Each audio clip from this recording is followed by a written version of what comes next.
Welcome to the Kagura LSD9200 trainer assembly video tutorial. After unboxing your new Minoura Kagura LSD9200 Smart Trainer, check that you have all of the necessary parts and accessories. Tools needed for this project include an open-ended or adjustable wrench, a lock ring, and a chain whip. Here's the checklist of what you should have ready before you begin. A Kagura trainer body, a Stepbar, and the instruction manual. 2 through-axle end caps and 2 quick-release end caps. A cassette spacer. Both a small and a large knob bolt. 2 small washers and 2 large washers. 2 lock washers, a large and a small. 2 round collars, a large and a small. A quick-release skewer. And an AC adapter with a power cable. Now, let's begin the trainer assembly. First, take the small knob bolt. Slide the narrower washer onto the threads, and then the lock washer, followed by the wide washer, and finally the plastic collar.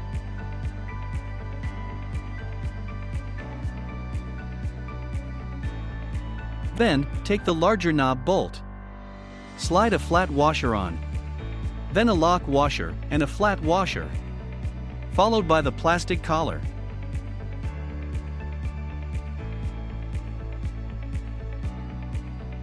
Notice that the plastic collars are slightly curved, so be sure that it is facing out during installation.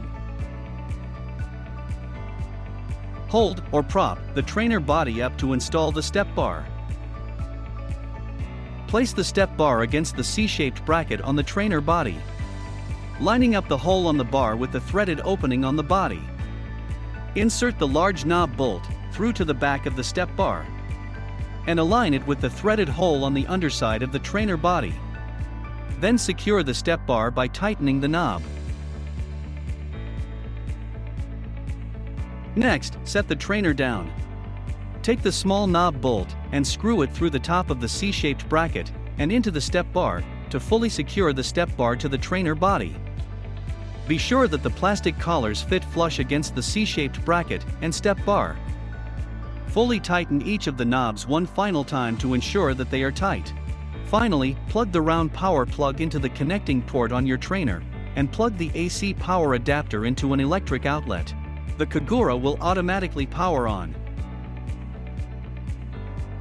Choose the correct end caps to match the dropouts of your bicycle, quick release, or through axle. One will be threaded. That is the right or drive side end cap. The other end cap is reversible depending on the spacing of your frame, and it just slides right into the hub. Now for the quick release end cap installation. The non-drive side end cap for the left side of the trainer is reversible for 130 or 135 mm dropout spacing. For the 130 mm, face the wider sleeve side inward. For the 135 mm, face the narrower sleeve side inward. This end cap will slide into the hub of the trainer. The drive side end cap for the right side of the trainer is threaded and must be screwed onto the hub. Use an adjustable wrench on the flats of the end cap to snug it onto the hub.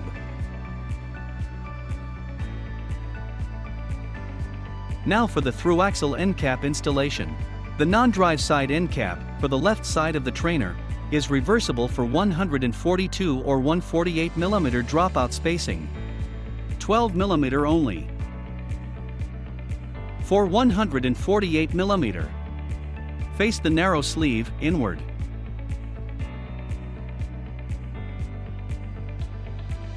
For the 142 mm, face the wider sleeve inward. This end cap will slide into the hub of the trainer.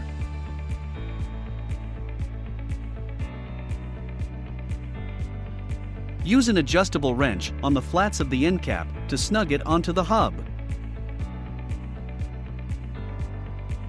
Unthread the right or drive side end cap by placing an adjustable wrench on the flats of the end cap, and turn counterclockwise to remove. The Kagura trainer is compatible with 8, 9, 10, and 11 speed drivetrains, SRAM or Shimano. A cassette spacer must be used on the free hub body for 8, 9, and 10 speed cassettes. When installing a cassette, note that the free hub body is splined, and the cassette is keyed to match these splines. There are many wide splines and a single narrow one. The narrow spline must be matched to the narrow key on the cassette.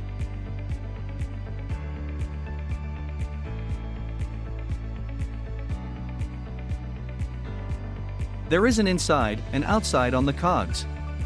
So, be sure to install each one in the correct direction, so if one is not sliding on, double check that its spacing matches up to the splines on the free hub.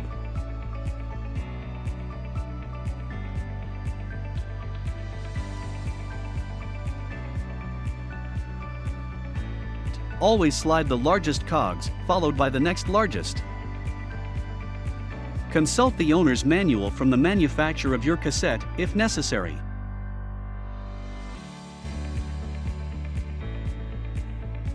The last, smallest, and final cog to be installed is also keyed, so make sure to install it flush with the end of the free hub body. Install the lock ring to secure the cassette to the free hub, threading it onto the end of the free hub body. Use a lock ring tool and an adjustable wrench to fully tighten the cassette and lock ring onto the free hub body of the trainer.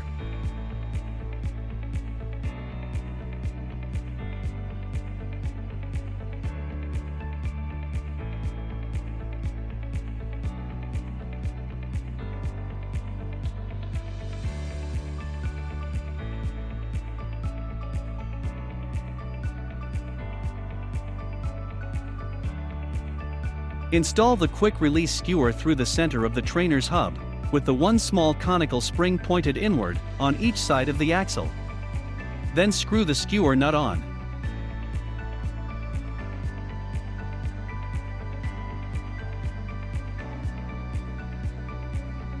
Use a chain whip and secure it to a cog in the middle of the cassette.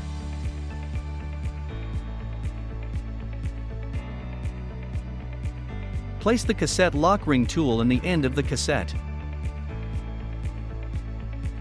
Using a wrench, unscrew the lock ring, while holding the cassette in place with the chain whip. Fully unscrew the lock ring. Slide the cassette off the free hub body and store the lock ring and cassette together. This concludes the Kagura LSD9200 trainer assembly and disassembly tutorial.